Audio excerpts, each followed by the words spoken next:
helpful.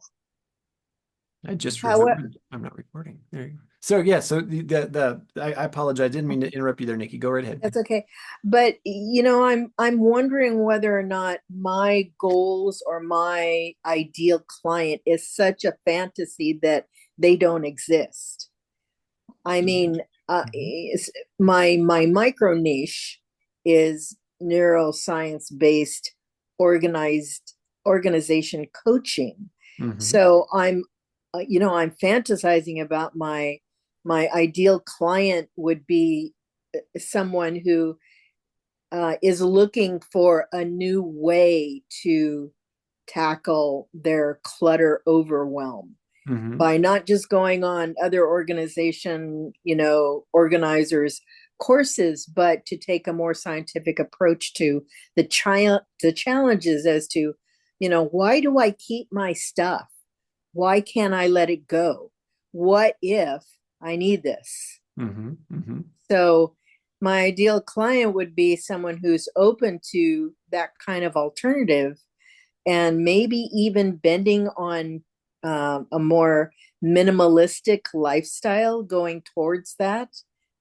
And so I see this person as educated, intelligent, really busy schedule, of course, like everyone else, but is really serious about the overwhelm that they have in their home.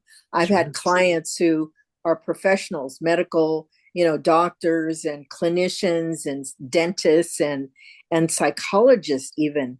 Their homes are a disaster. They can't parlay the organization that they have in their business to their homes, and it's just amazing to me.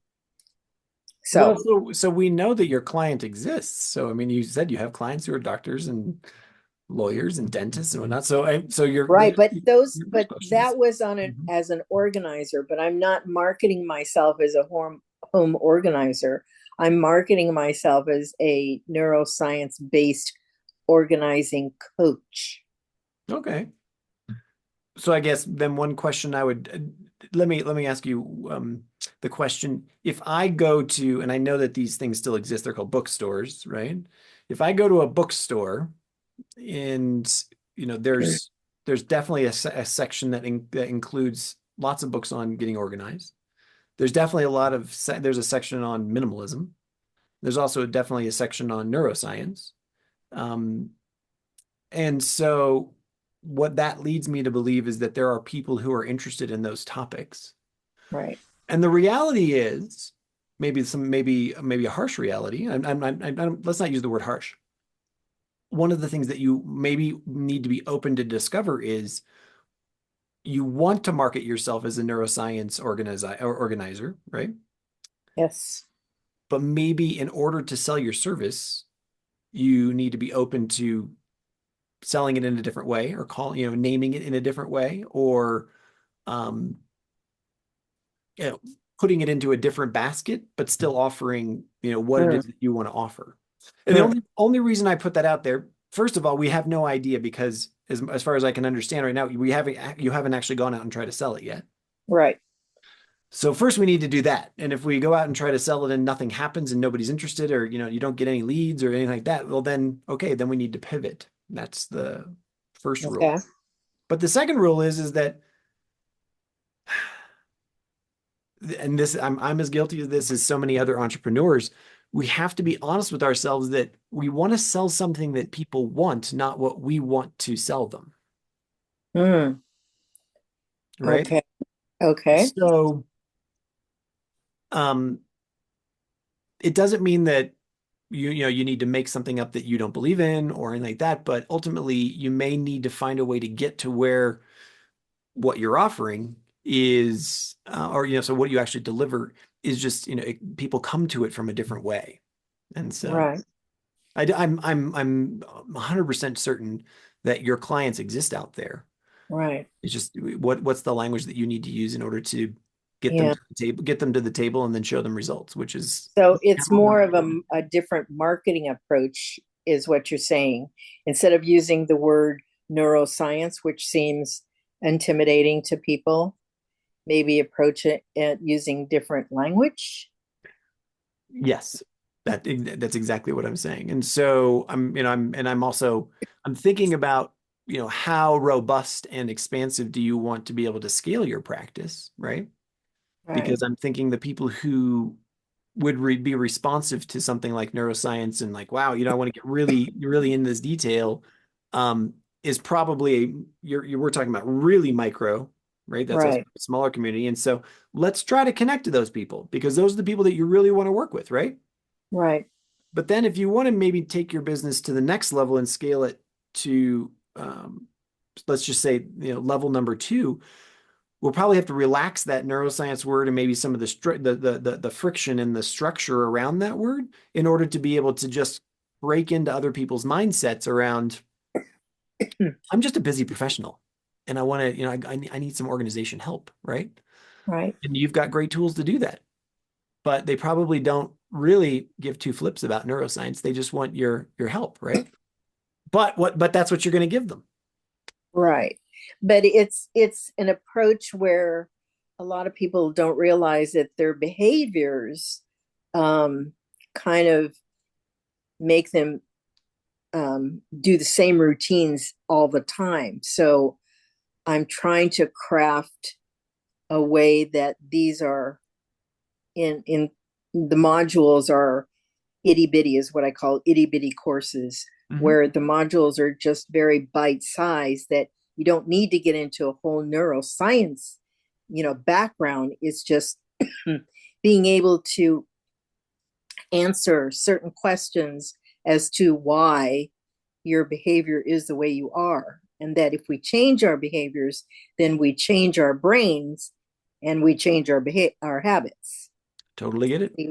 So So, let's yeah. so let's see what happens as we go through these slides today. I think we may reveal some very interesting pieces around what kinds of conversations that you can have to engage people and start to listen to what they need and then talk about how then you can invite them into the sessions that you've already created. All right.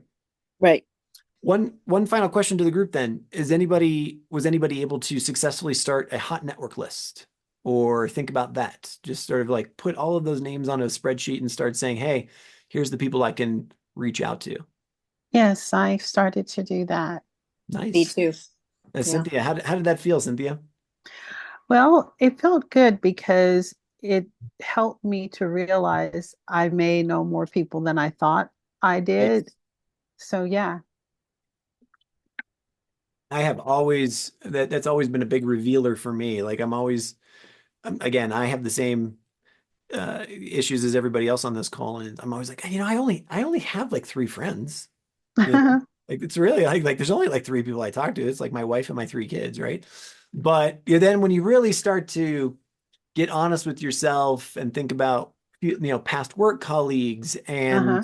people in your church and school parents and former colleagues, that list can grow pretty fast. And that's exactly what happened. Awesome. Great. Well, today we're going to talk about then, what do we do with that hot list? Um, so let's talk about selling. And so one of the key things that we find is, we've talked about how to attract people. We've talked about finding our niche and positioning ourselves and talking about, where are the people at that we want to attract, and then, whether or not we're going to build, borrow, or buy an audience. And so and as we last time, the whole reason we're building the hot list is because we're going to build our audience first because it's the most efficient, it's the fastest, and it doesn't cost us any money. But in order to do this, we're going to actually have to go out and sell. And so I want to offer to the group right now, when I said that you need to go out and sell your course, how does that make you feel? Like what are some of the things that come up for you?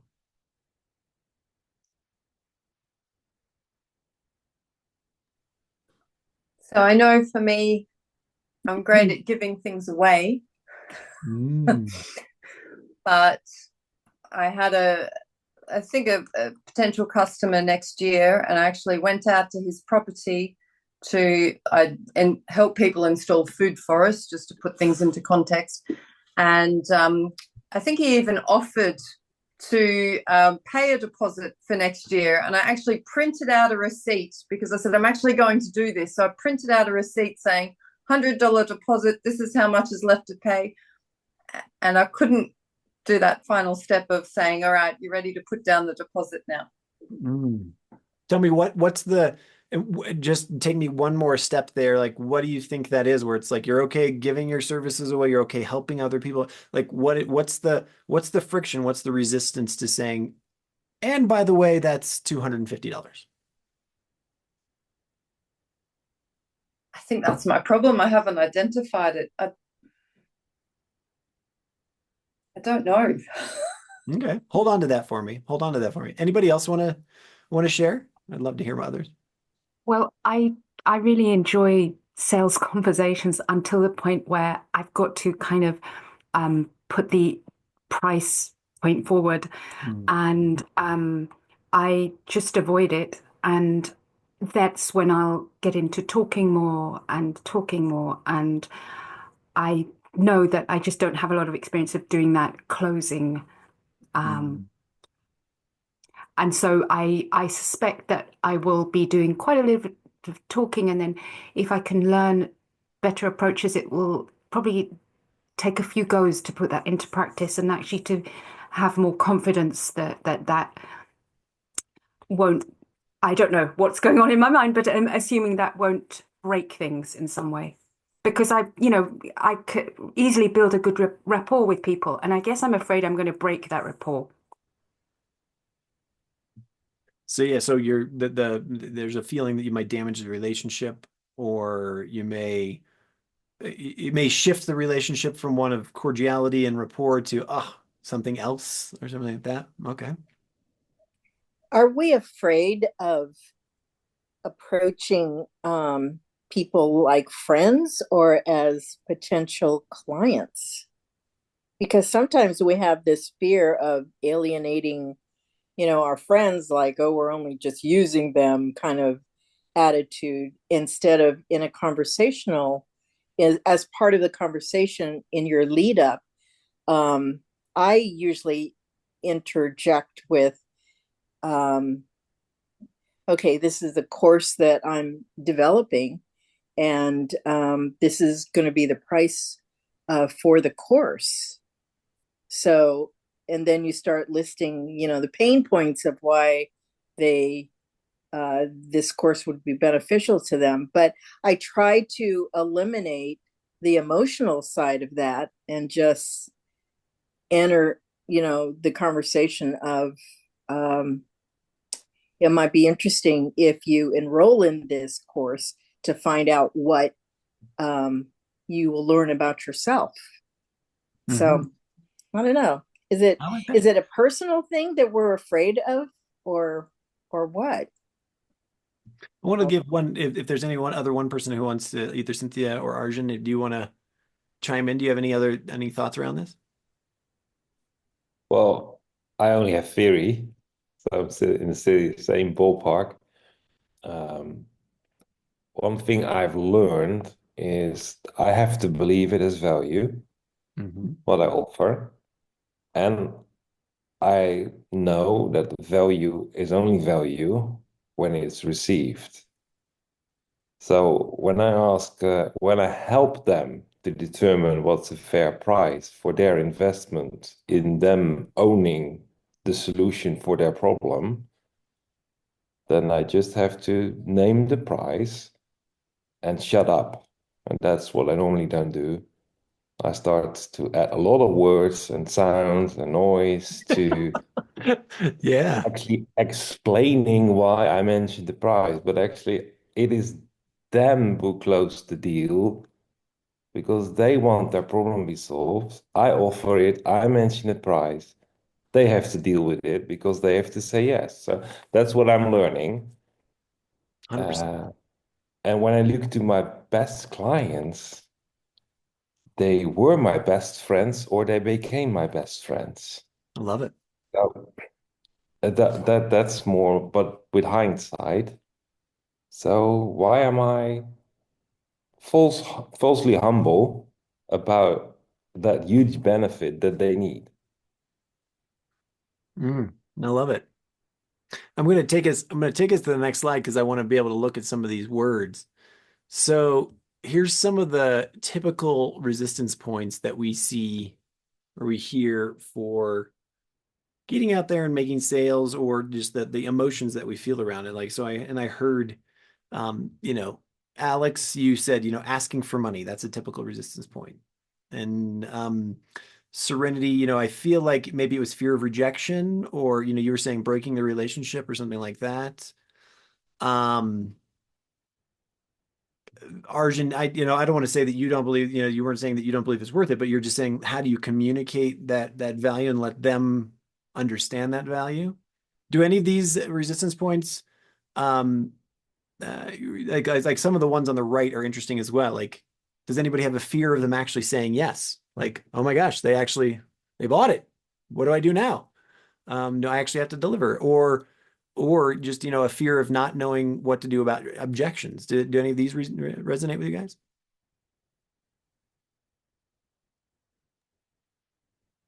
To be honest, yes. Well, I always think of Richard Branson, who says something, your answer is always yes. Mm, You go home, change your underwear, and think of the solution how to deliver it. You know, fantastic. I like that. That's great. Nikki, I love that you are steel, and you know, I'm brimstone. I'm really excited to see what you do in some of the next exercises as well to contribute. What do you think it is, Nikki, that maybe for the rest of us in the group, why is it that you have been able to overcome these resistant points, or fear, you know, fear-based points, or whatnot? Is it practice? Is it belief in your product? Is it lots and lots of, you know, successful delivery? Like, what are the things that have gotten you to the point where you're like, no, I don't feel it today. You know, it's all those things, but I had a partner when I was living in Alabama who was also a home organizer. And she kept saying, well, what if we do this? Well, why can't we, you know, go here and advertise, or why can't we do? And basically, I said, you know, we're not going to be chasing people. People are going to be chasing us because they have a problem. They've sought us out and they call us. And fortunately, I've been blessed with people who have sought me out instead of me doing a whole lot of marketing. But that was, you know, the home organization. And now I've gotten into this micro niche of science-based organizing coaching. So that may be different, but I'm just not I'm just not afraid of any rejection, only because I know that I believe in myself, I believe in my product, I believe that there are people who are looking for me. I just need to let them know that I exist. So I don't, yeah. Awesome. Thanks for Okay. sharing that. I like that. I love hearing that, you know, success ultimately um leads to, you know, it leads to confidence, and also it leads to learning. So, you know, over time, as you know, if you deliver your course or your coaching or whatever it is the first time, it's really scary. You're jumping off the cliff with your client, you know, you're both kind of going, you know, but you know, you do it the next time and you've started to build your parachute, and then you do it the third time and you've got a pretty good handle on it. Then by the time you get to 30 or 40, you know, you're a really good tandem skydiver with them, in that you've got all of your stuff built, and you know it's not really scary for you at all. So that's great. That's Could, fantastic. could I just offer a little?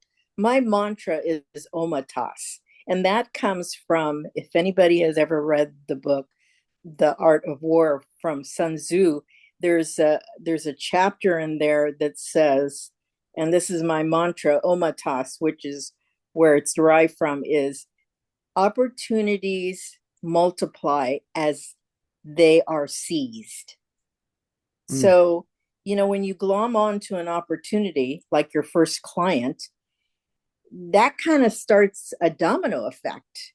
And all of a sudden, you build more courage and you start to believe yourself more and your product more, and that people are going to come and seek you out.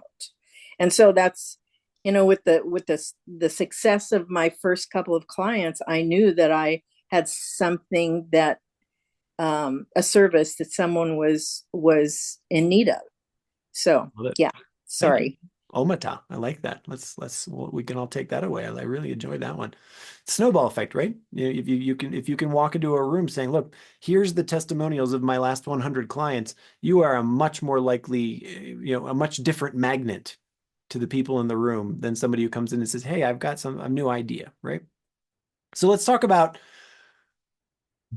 that shift of, so a lot of these resistance points here, they put sales into a bucket of manipulation, right? Where we feel like I'm trying to get somebody to do something that they don't necessarily want to do, or I'm trying to I'm asking them to pay a price that's, it's just too much. So I'm manipulating them to try to, get a higher sales price from them. Or maybe I don't really feel so confident about what I'm offering. And so it feels a bit schmarmy to even just offer this service, like a sort of a fear of not having value or worth. And so what I want to offer you today in our conversion talk is thinking about sales as a service. And I think that Nikki has really embodied this in what she's put on the table here in a lot of ways, in that you're offering, I don't see anybody on the call. I think I've talked with each of you individually, and we've all talked about what it is we're putting on the table. I know Cynthia, you're there as well. That, what you're offering actually empowers them, right? It actually changes their lives. It actually is something that it's more than solving a problem. This is life-changing kind of stuff. Usually, that's usually the people that we have who are coming to Experienceify, and that when they're buying something from you, they're actually investing in themselves, right? They're transforming themselves. They're transforming their lives. Like I'm looking at Cynthia. She's putting comments in the chat right now, and I'm thinking we can all remember her topic was removing toxicity from your home, right? So if this is your expertise, and that this is really going to benefit people, walking up to them and saying, look, I've studied this. I really understand it. And this is a value that I want to bring to you. It does cost $599, but the value that you're going to get out of this is going to be, just absolutely, head and shoulders above that, right? So then rather than manipulation, it becomes like, wow, there's real value here. There's real transformative power there.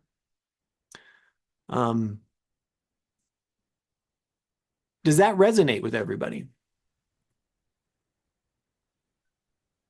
Yes. Alex, tell me how does your food forest service empower someone else? Like, well, how is it going to transform their life? Yeah, I think that's where it's great, because it's personal experience where it is completely life-changing. We suffer from droughts, floods, frost, heat waves, and by installing food forests and planting trees, it's completely transformed our landscape and brought back wildlife as well. So it completely transformed the soil as well. And it's one of the most rewarding things I've ever done, is planting things from seed and then watching them grow. And I've got trees that are, 20 feet tall that I've planted from seed just a few years ago. Mm. Well, it sounds like, I know your course, I just saw it. Well, you sell it for $1,700. Like that's really powerful, right? You're like, look, this is an investment. And I know that there's, you've crossed over that threshold of the $1,000 mark, right? Every human brain, at least in the Western world, that $1,000 is a big number. But you say, look what's going to transform, it's weather resistance, climate resistance, biodiversity. Like there's just going to be so much value that you put. That's amazing. That's fantastic. And I worked out, I think we're on 10 acres. I know everyone's land size is different, but we've saved well over $50,000, $60,000, $70,000 in trees and plants, because I teach people how to grow their own and propagate their own basically for free. Wow. I mean, talk about a return on investment, right? If almost if a $2,000 investment ends up saving you 50,000, that's a hell of an investment. It sounds like a great, I'd put a calculator. I'd create a calculator, put it on your website. Sophia, talk to me about how you transform people's lives. Yeah, I don't only work with women, but it tends to be women who I end up working with, and there's I find that I work with people who have that very imploded sense of what they can offer, especially after having had children and being away from the workplace. It's kind of a double blow because they've fallen back in their career. Even if they've worked some, they more than often there's a sense that they're less than before in some way. Their focus has so much has been on having their children at the center, and so that process of giving themselves permission to focus on themselves and knowing how to navigate that while still maintaining healthy connection with their children, and just keeping everything very constructive and finding that first footing. It's all those kind of first steps back in seeing themselves differently, thinking about it all differently, managing those transitions. That's the way I help people. So I'm gonna challenge you just a little bit on this, right? Yeah. And with your permission, because what you just told us was a story, right? And so tell me about, what does it feel like for one of your clients after they've worked with you and they're back in the workforce and they're realizing themselves, what are some of the success stories, or maybe you've experienced this yourself? Like how does it feel? Like, what does that future look like and feel like? It's like when someone, they'll get a spark and they get an idea. Like I was talking to someone just recently as part of a session, and it was actually a man, and he was very was wearing this kind of ongoing mild level of depression. Fully functioning. He just lost his job, and it was funny because it was talking at a little bit at a tangent to what we were there to talk about. But he then had this inspiration that he was going to go back into the energy industry, and he had this positive sense of he hadn't suddenly associated his own identity with somebody that could bring a positive benefit through his work, and that was just that's a fantastic feeling when it's that identity shift of when you see yourself as someone who can be someone who actually shifts things in this planet, even if it's small, but that can be you, and that feeling that, oh my God, like I count, I matter. Even it doesn't have to be, he doesn't have to revolutionize the entire energy system, but he's an aeronautical engineer and he was doing data for a transport company, just really, and he said himself, I'm just depressed and I don't see, I'm very lost, etc. And then through our last conversation, he has this, now he's got a new, what he's aiming for in his work, which is to, in a way that he finds inspiring, to get back into the energy industry. I don't even know too much what he's actually going to do, but he just was completely a different person after he had that insight than before. So again, I don't know if that answers your question. It absolutely answers my question. But and you know what? If I was a depressed white dude, right? There's so many and I heard the power of a transformative story where there's a real different vision on the end, like a different outcome, a different ending, that you actually have a process that takes people through and gets there. I mean, sign me up. I mean, and I know that we don't like to compare coaching with therapy in a lot of ways, and that there's difficult conversations around that. But gosh, man, if you can transfer someone's lives, people pay hundreds of dollars an hour to to work with therapists, and so this sounds like a similar kind of transformative experience. So that's fantastic. Thanks for sharing. I appreciate it. So I'm going to move on to the next slide here because I want to continue to move on. And welcome, Anne. It's nice to see you. Hello. How are you? But the whole point of this is kind of this first section that we're talking about here is when we're going to, we're all entrepreneurs on this call, And one of the most important things that we need to make sure that we understand and wake up every day knowing is that we are going to have to sell things. And most of us come from cultures where selling has hangups and has difficulties and has resistance and has these things. And so when you find yourself, finding one of those resistance points or coming, having difficulty around it or stuff like that, it's really great to find a mantra or have a note or have something that reminds you about how you transform people's lives or how they give what the outcome is for people when they go through your process, or what kind of changes they experience, so that you can say, oh yeah, that's right, there is real value here and it is really worth it, in order to be able to enter into these conversations with a success mindset, right? With your ability to say, yes, you know what, I'm super valuable, I'm worth it. So assuming that we can make that mindset shift. Did I even say that right? Yeah, mindset shift. Yes. That almost sounded like I was speaking profanities. Sorry, I'm just making sure I'm not missing anything in the chat. All right, great. Glad to see you guys connecting. That's wonderful. Oh, Anne, you said that's what I have trouble with, the return on investment. You help Alzheimer's caregivers reduce caregiver anxiety. This doesn't save them any money in the future. It helps them live a joyful life. It's not monetarily quantifiable. Let's help Anne with this, because I think this is a classic, right? Like, hey, I'm not getting something back. It's kind of like the argument in the United States that you're supposed to pay for the Postal Service should earn money. And when the Postal Service is actually a service that the government provides, right? So we're all happy to pay taxes because we all get mail regularly. And so that's what we do, right? And so we don't necessarily have to receive a monetary return, because some of the best things in life, I mean, when's the last time anybody went to a Taylor Swift concert and came out with a profit?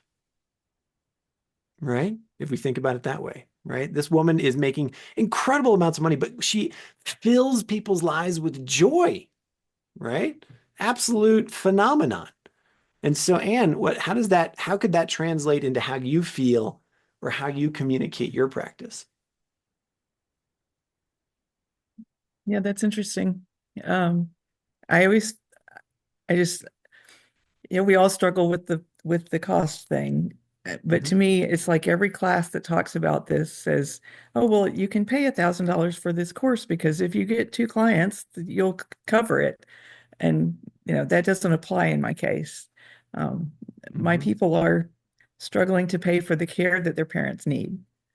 But they're also struggling mentally. And so I'm serving them, I'm helping them to deal with the anxiety and live a better life.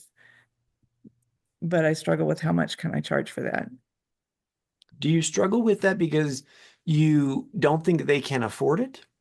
Do you struggle with it because you feel guilty about charging it for them because there's already expenses around it?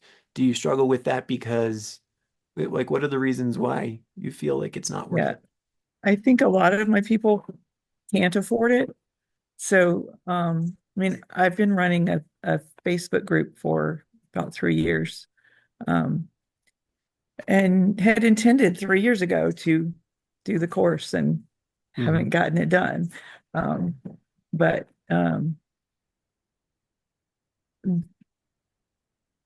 I get the value ladder bit where, okay, I can have some lower cost things that can help some people and some higher cost things that can help the people who can afford it. Because I know that there are a lot of people in my group that maybe would love to have the help, but can't afford it, because they're struggling to afford the care that their mom needs. So it's just I want to dial how do I figure out how to price this so that it can help the most people, but then have some things that some people can afford and other people can't. Who do you consider your target client? Like, who is your target client? Generally moms who are in that sandwich generation. They've got kids and they're also taking care of their parents. Okay. That's that's very specific. I like that. Thank you very much. Do these moms usually have sisters and brothers and friends? Some of them do, some of them don't. I have some who have referred 4 other family members into my group. I have a lot that are doing it alone, that they may have siblings, but the siblings aren't helping at all. Mm-hmm. That tends to be a typical scenario, that one kid winds up with all of the work, Sure. and the others maybe call once or twice a year. Here's where I'm going with this, and I appreciate that. I'm gonna reveal something that's a little personal to the group, and we're talking about this subject. My mother has Alzheimer's, right? Okay. Fairly You can advanced. join my group. Yeah, well, but it kind of puts me in a unique position to brainstorm this with you, in that I know both of my brother and I are distant. My father is the primary caregiver, right? Okay. And so I'm wondering, I know this may sound really cold, not super rational around this, but I would think that you'd want to market your service to me and my brother Okay. so that we could give it to our father, right? Because we can afford it. But when we buy Okay. it for our father, who's the main caregiver, Mhm. right? And so that's why the reason I was asking about your target client is I think the person you work with is that primary caregiver. But it sounds to me like that person is probably already fairly overwhelmed and, as you say, cash strapped, and it's already a difficult time. So to come at them with an offer may be a difficult proposition. But is there a way to talk to their community? Because I'm sure their community is interested in supporting them. And so I'm wondering, is there a different way to market your service to that community in a way? Or is there a way that you could go to your potential client and say, hey, look, here's, what's like, I'm trying to think of a great analogy. Like, there's other services out there where it's like Girl Scout cookies, right? Where it's like, hey, look, I'm selling this to help the Girl Scouts, right? Is a way for your potentially target client that you want to work with to say, hey, look, I'd really like to do this. Could you support me? And give them a real easy affiliate code or something like that, where other people could chip in $20 or $40, $100, whatever it is, and pool it. Does that make sense? I'm completely brainstorming here, but in my personal position, I'd buy it in a second. Interesting. And I'm happy to put that to the group if anybody else has an idea. Yeah, I had a similar situation. My father's in another country, and my brother is the only one who's near him, and my brother has asked for help on practical things, and also to get a bit of to pay for services that give him support, to so that he can not get burnt out. And we were really happy to, because in a way we feel bad that we can't be there, and it was so nice to have some way to contribute to that. So in this case, it was effectively potential client themselves asking others to contribute, because it gave us a chance to do something. It really gave something to us, to be able to contribute. So it was a gift to us. It really was, because it was weighing very heavily on us that for different reasons we couldn't be there. Mm. That's beautiful. And that is something that I will consider, and how I can market it in that way. Also, in my experience, that's a very unusual situation where there are family members willing to contribute money to help. It just doesn't happen that often. Is that because they don't have, in your case, are you in the United States, or what part of the world are you in? I'm in the US. Do you find that that's because they don't have the means, or is they're not sure what to do, or they feel like that, another dollar is not going to help, or like, what do you think that is? I think a lot of them just don't have the means. Okay. That they're, and I know, there are different people in different circumstances, and it's just a matter of who you run into. I know there's another group that I'm in, that there's a person who's making millions, and she said, well, my mother has Alzheimer's and I could afford whatever you want to charge for your course. But that's the exception. Sure. Um, Mhm. so um, May I ask what do you call what do you charge for your course? I haven't got it out there yet. Oh, you haven't put a price on it yet. Okay, cool. Nice. What So, if I mean, I was thinking of starting the first one at like somewhere in the $67 to $97 range. for what does that get me? Um, um, you know, I've got an outline that's got um, Mm-hmm. 12 videos in it Mm-hmm. with steps to reduce caregiver anxiety, Awesome. increase joy. Okay, so so basically the $67 to $97 mark is a self-paced course. Yeah. Does that include any time with you at all or anything like that? Like a weekly call or a check-in or something like that? I hadn't figured all that out yet. Okay. Awesome. I think I'm gonna move on to the next section here, but I think that there's some Yep. really interesting points here. I really love the idea of maybe rethinking who your actual target client is in terms of who might pay for your service is a really Okay. interesting thing to explore, especially if you think of when I start to think of bigger communities these people are part of, church groups, community associations. I'm thinking of my wife's grandmother, like she was part of a huge quilting group, right? Like these are all different things that you could potentially tap into with something that's really valuable. And for a lot of people who might want to say, yeah, you know what, I know Alice, and Alice is, I care about her, but I'm not part of the family, but I'd love to be able to contribute $100. I think there's a lot of people out there like that. So maybe consider that. Awesome. Can I just say, as you were talking about your mother with Alzheimer's, it kind of came to me like the marketing line of, do you have a friend or loved one who is supporting someone with Alzheimer's? Give the gift of support or something like this, like some wording like this. And I think, like what you were saying, Serenity, that it's like people, maybe family members are distant or they don't have the time means to be able to give. And so that we've experienced that too with my partner's brother was supporting the father. And so we would help out financially, but we felt bad that we couldn't provide that additional support because of physical distance. Mm-hmm. So I think that was an amazing pivot, an amazing way to reach out, where I understand that feeling of guilt asking them for money when they're struggling already. But I thought that was an amazing Nice. pivot. Cool. Yeah. And it's hard to know where to go with the idea of, well, you move into a higher level course that's more done for you. Mhm. Well, I can't do the care for them. I can't come show up and take care of their mom for 2 hours so they can go to the store. So it just is a different sort of thing. Sure, but do you offer things like, a weekly support call or, even just an ear for them to vent for an hour or something like that? Yeah.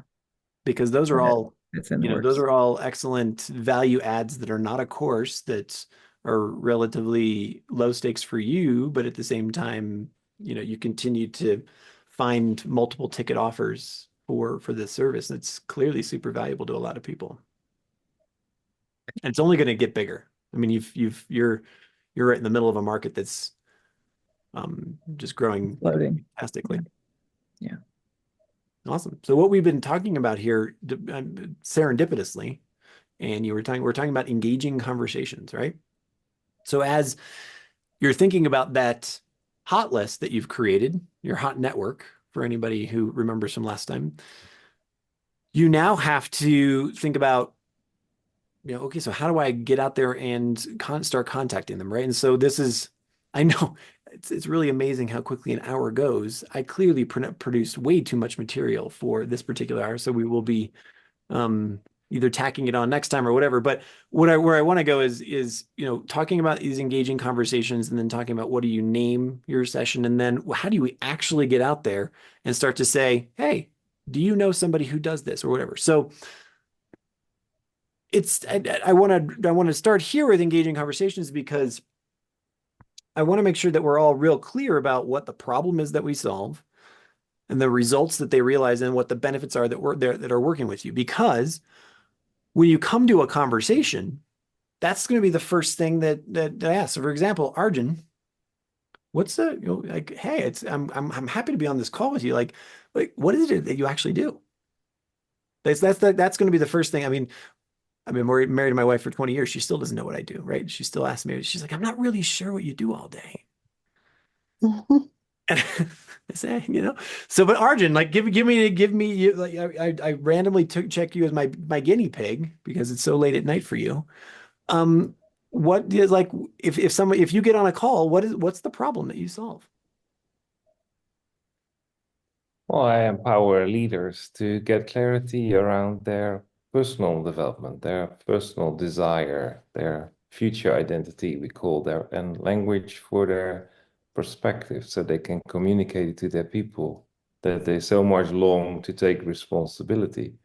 But by having the language to express who they are, where they go to, they actually can onboard the people and empower them to take responsibility. Nice. What does that mean for me? Like, so I'm a leader in an organization. It's a small one, but I've got people I work with. I feel like I'm like, if I work with you, what does the future look like? Well, the first step is actually that you as a leader discover who you are and who you are becoming. Like the rest is all overflow of who you are. I'm not sure what that means. What is the overflow of what I'm? Well, if you know where your authority comes from, if you know what the fullest version of your identity is, if you know what your horizon is, then you can communicate your boundaries, then you can communicate what you base your decisions on. And that just gives peace, rest for those around you that have to work with you, have to follow you. So it all starts with knowing who you are and who you are becoming before you start focusing on the work of others. And so with these results, am I going to advance in my career? Am I going to get a better salary? Am I going to have more loyalty from my staff? Like what's like something tangible that I'm going to walk away with? I had clients who said, I just didn't take the job they offered me because I found out that that's actually not contributing to where I want to go.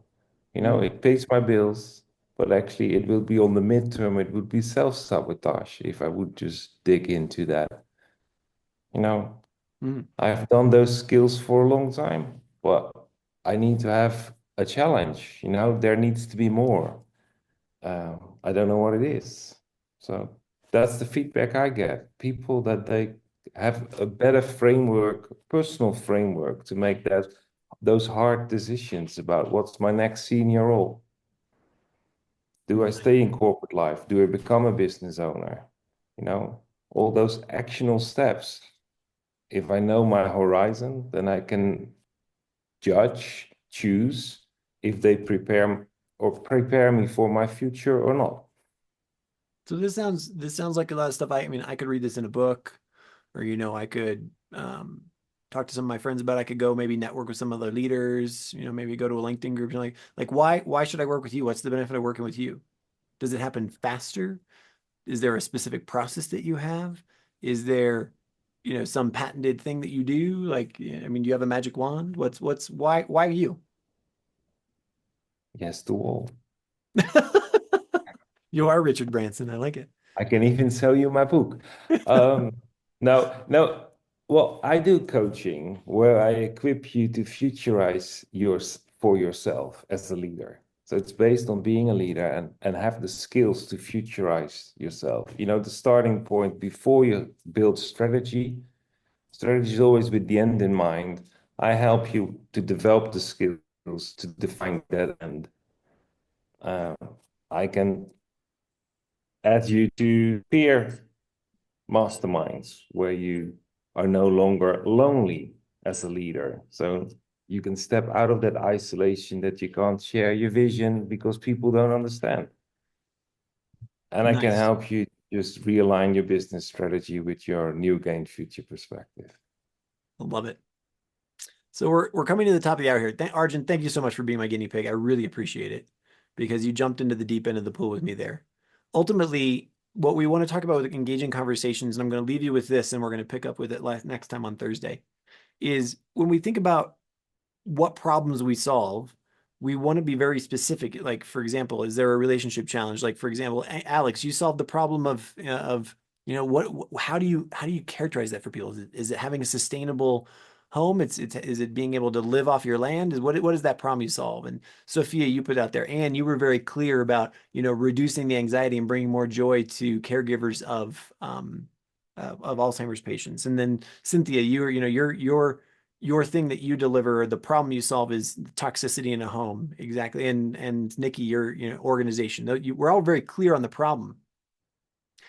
And then the results that they will achieve, again, we want to be really, really tangible about this, right? So something like, are they going to have more clients, or are they going to save a lot of money because they won't have to replace their plants? Or will they have better health? Will they have less anxiety? Will they find their soulmate? Like, what are the things that they will receive in working with you or taking your course? And then the final thing is, what's the benefit? Why you, right? Like, why is it that they should be working with you? Because we live in a world of information and opportunity. And so what is it that you are going to do? Can you do it faster, right? Hey, I get more leads for your business because, my process, takes you from 0 to 100 leads in 6 weeks or something like that. Or do you have a very clear step-by-step plan that no one else has devised, or that you have learned from somewhere else? You have a certification in it. Or maybe, again, you've walked into the room like Nikki and I have 100 clients. I have a process that works, right? And you can just say that definitively. So we want to be able to go into any of these conversations knowing the answer to these 3 questions. So I'm gonna leave you with this. Everyone has access to the slides. And so I will update our document and our slides. Alex and Anne, I think you guys weren't here last time. At the very beginning, I put a link to the document that we're all referencing. I'm just going to copy it into the Zoom chat right now. If you go there, that has the links to the recordings as well as the slides and everything else. So you can do that. I was both underprepared and overprepared, but I wanted to continue our conversations that we were having just because I felt like we were getting a lot of value out of the conversations we had. So I hope that everybody found value out of them today. But we'll pick up where we left off last time. And we may add a 4th day just simply because I think there's a little bit too much material for 3 days, 3-hour sessions. We may actually add a 4th session. So I may just keep this moving along until we find a good cadence for what to add in here. So I just saw that, Sophia, you're not gonna be able to come on Thursday. So don't worry, there'll be a recording. But thank you very much to everybody. I appreciate your time. And thank you so much for coming here. We'll see you on Thursday. Thank you, everyone. Thank you, Steve. Thank you. Thank you so much.